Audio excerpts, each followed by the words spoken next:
Hi, I'm Nigel Hughes. I'm Professor of Geology at the University of California, Riverside, and my specialty is in paleontology. The continents of the Earth move around over its surface, and that's because inside the Earth, deep inside the Earth, there are many heavy elements that are radioisotopic. And these elements undergo radioisotopic decay, and when they do that, they produce heat energy, and that heat energy builds up. And unless that heat energy is dissipated or transferred in some way, the Earth would become unstable. And so what happens is there's big currents, convection currents inside the Earth that bring that heat from the interior of the Earth up towards the surface. And the surface expression of that on the cool rim of the Earth, the crust, the rocky rim around encasing the molten Earth inside, is that those continents move around.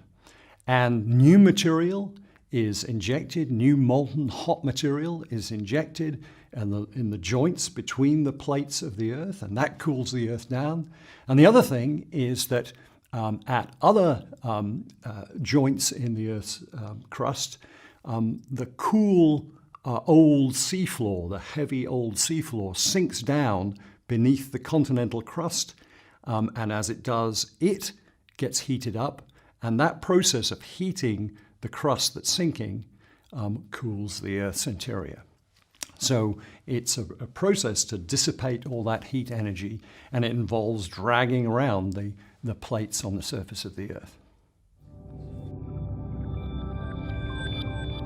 We know that the plates are moving partly because we can feel it and see it with volcanoes and earthquakes, but also because if we look at the ancient distribution of fossils on the Earth's surface, particularly those that lived on land surface and couldn't migrate across oceans, we see some really interesting distributions, like the plant Glossopteris or the animal Lystrosaurus, that lived on the continents of South America, Africa, India, Antarctica, and Australia. Those continents must have been connected to one another by a land bridge if those plants and animals were able to be distributed on that entire area. So that's a really important piece of information. And another really seminal piece of information that came out in the 50s and 60s was the structure of the deep ocean floors and the finding of a ridge down the middle and looking at the polarity of magnetic little fossil magnets that form when the lavas are deposited down the middle of those ridges, and seeing that they parallel each other on either side of the ridge, which means that the ridge must be moving apart in a parallel way. So these different lines of evidence together indicated that the continents were moving and new material was being generated down the middle of oceans. 180 million years ago, India's position is not where it is today. It was in a supercontinent that's called Gondwanaland. And that supercontinent was created about 550 million years ago. And it comprises South America, Africa, India, Antarctica, and Australia together. So for a long period of time, all those continents were together, and we know that from the shared distribution of fossils that occur on them. But about 180 million years ago, due to specific activity inside the Earth and the creation of plumes of hot magma, such as we see in Hawaii today or in Iceland, that supercontinent began to break up, and India started to move northwards. Relatively slowly at first, and with Antarctica and Australia in tow, but about 120 million years ago, India broke off, and it and Madagascar together broke off and started to move northwards. And as they did, they hit another one of these hot spots, as they're called, another one of these plumes. And that resulted in something that's called crustal delamination. It sort of scraped the bottom of the Indian continent off. You know, like an iceberg has a little bit of crust at the top and then a big amount sticking down into the water. Well, that's kind of what happened to India. The bit under the water of the iceberg was sliced off at some point. And that meant that India could now pick up speed. And so from about 120 million years ago to about 50 million years ago, India moved 9,000 kilometers, which is incredible. I mean, it's moving from the South Pole area right up to its position in the Northern Hemisphere today. And it moved at a phenomenal rate, many tens of centimeters a year. Now, that doesn't sound like a lot, but if you're moving the subcontinent of India that amount, it's just an incredible thing to do. And that's an amazing thing. And when, of course, India arrived, it was crossing an ocean before it eventually hit Asia. And the result of it hitting Asia is the building of the world's greatest mountain chain, the Himalaya. As India moved, of course, it had on it already animals and plants that were living as part of Gondwanaland. And those animals and plants became isolated when the continent broke up. And India, of course, was moving through different climatic zones as it moved up northwards across the equator. So that was an amazing physical transition for India, and it resulted in an amazing biological transition. You can think of India as a bit like a Viking funeral ship. You know those ships where the Viking warriors were buried on, and they were sent out across the seas as the final goodbye. Well, India was like that in the sense that on the Indian continent there were already fossils like Glossopteris and Lystrosaurus that spoke of the connection with Gondwanaland. But those fossils today, of course, are sitting just south of the Himalaya. And so that's why India's position was surprising in having these fossils. So that's like a Viking funeral ship. But also, as India moved, of course, there were living animals and plants on it. And so we call that like a Noah's Ark kind of situation, because there's animals and plants that are living on India as it's moving northward, having to adjust to new climatic conditions. And in that situation of isolation, interesting evolutionary things happened. So various different groups of animals and plants evolved. When India hit Asia, then of course there was opportunity for interactions from the animals and plants that were living in Asia with those on India, and opportunity for those in India to move outwards and spread across Asia and beyond. So this kind of changing physical environment is really a boiling pot for biological innovation. And that's why India's story is so incredibly unique and so super important. Of course, when rocks are formed, certain types of rocks have fossils in them, and they're a record of what the conditions were when those rocks formed. But of course, thanks to plate tectonics, those rocks with the fossils that they bear can move around as the continent moves. So of course, in the days of the Vikings, a warrior, when they died, if they were a certain rank, were sent off on a boat, their own boat, as a kind of funeral ship, and sent off across the seas.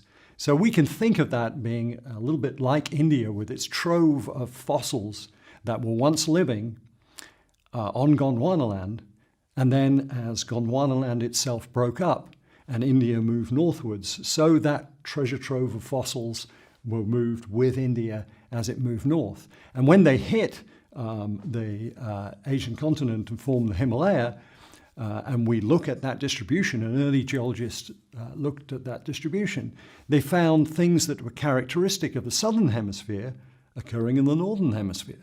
So this was one of the key pieces of information which was used to argue for Gondwanaland having originally existed. India is still moving. It's still plowing into Asia. Now, it's slowed down because Asia's pretty massive, and so it's got a lot of resistance. So from moving at rates of several tens of centimeters, I think India is moving at rates of just 10 centimeters or a little bit more than that at the moment. And of course, that is resulting in the growth and the continued growth of the Himalaya. So, perhaps every climber who gets to the top of Trilobites, or Everest, as it's also called, is climbing the mountain a little bit higher. But of course, at the same time, erosion is occurring. So there's a balance between this uplift of the mountains that's occurring and the erosion that's wearing them down. But yes, India is certainly still moving northwards.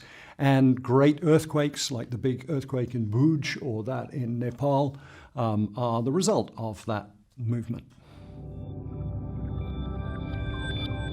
India's movement northwards and collision with the Himalayan mountains has had an enormous effect on the Earth's climate. Up until India collided with Asia, the Earth was in a greenhouse situation. And that means a very warm time with no ice caps at the poles. But India's collision with Asia and the creation of a huge mass of mountainous material at low latitude, meaning near the equator, provides an enormous amount of material for the atmosphere to interact with and for rain and snow to fall and to cause the interaction of water with the Earth's crust and erosion. And it's that process of the Earth's atmosphere and water vapor absorbing minerals from the rocks that they are falling on that has a tremendous effect on the erosion of material, and that changes the chemistry of the Earth's oceans, and by reacting with carbon dioxide, that changes the balance of materials that's being deposited in the oceans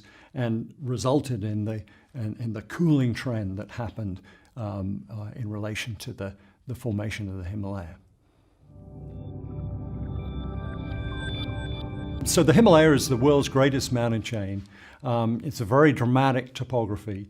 It's partly so dramatic because India is a big piece of continental crust and it's smacking pretty much straight into Asia and moving still with enormous force because India has this relatively thin crust, and so it's quite light and buoyant and still being driven by creation of new oceanic crust behind it that's still pushing India northwards into Asia. And so this is creating this very high and very massive set of mountains that fringe the northern margin of the subcontinent. So that it's a really, really important mountain chain for that reason. And it's also really important because it's occurring near the equator.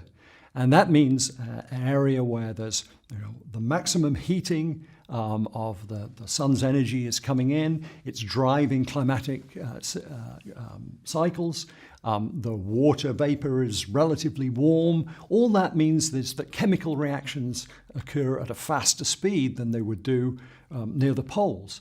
And so that means that a lot of material, rock material, is being chemically eroded and being worn away and transferred into the Earth's oceans. And that has a huge effect all around the world. And we're learning more and more that key changes in the relatively recent geological history, key geochemical changes that we see in the global record, are the result of events, mountain building events that occur in the Himalaya. Our work relates to long ago in geological history, about 550 million years ago and a little bit older, when the supercontinent of Gondwanaland was not breaking up. It did that 180 million years ago. It was just forming. And so we're very interested in the processes that happened as Gondwanaland formed.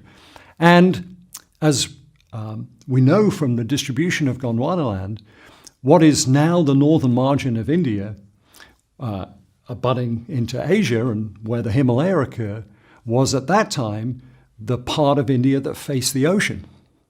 And so the incredible thing is that the rocks on top of Chomolungma, Mount Everest, are rocks that formed in the ancient seabed. And they contain fossils within them. Those fossils include a group of ancient marine arthropods, relatives of spiders and scorpions and crabs and lobsters today, called the Trilobites. So it's always neat to study various fossil forms, but why are they important? They're important in a geological sense with regard to India's history, because of all the times, the geological record that are represented in the history of the rock layers along the northern margin of India, the particular time in which the Trilobites occurred and a particular interval of their geological history, the Cambrian, is the one that is most widely distributed, both along the Himalayan margin from Pakistan to Bhutan, and also across the various different zones of the Himalaya. Because the Himalaya is divided into a whole series of major faults. It's not just one big junction with Asia. There's a whole series of different faults. And we can find Cambrian rocks scattered all over. And that allows us to understand what the ancient geography of the northern Indian margin was before India hit Asia. And we can use that for all sorts of things, including working out the influence of the Himalaya on global climate change, even in the last few tens of millions of years. So these ancient fossils, living 550 million or 520 million years ago, have direct impact for understanding much more recent things, including global change today. Just as an example of the wealth of the subcontinent's fossil record, the evolutionary transition from animals related to cows and pigs on land with hooves to fully aquatic animals as whales as we know them today took place in the Indian subcontinent. And it took place from about 48 to about 40 million years ago. And we see a beautiful series of fossils that transition from animals that are hooved and are walking around totally terrestrially through living in progressively more and more aquatic situations, being a little bit like a crocodile or an alligator sitting underwater, waiting to pounce on something coming to the shoreline, through animals that look like otters, but are clearly animals with whale features, to the fully aquatic whales that we see in the oceans today. This took place in India. We know this in India and in Pakistan. We know what was happening. India had already collided with Asia. The Himalayas were rising. In front of the Himalayas, in the Indo-Gangetic plain, there was subsidence. It was getting wetter. And in that environment, there was a premium on adapting to wetter conditions. And that's what drove these animals from a terrestrial habit into an aquatic habit and eventually into the fully marine habit. And 40 million years ago, they started spreading all around the world. So this is an example of the gift of India's geological history to the rest of the world.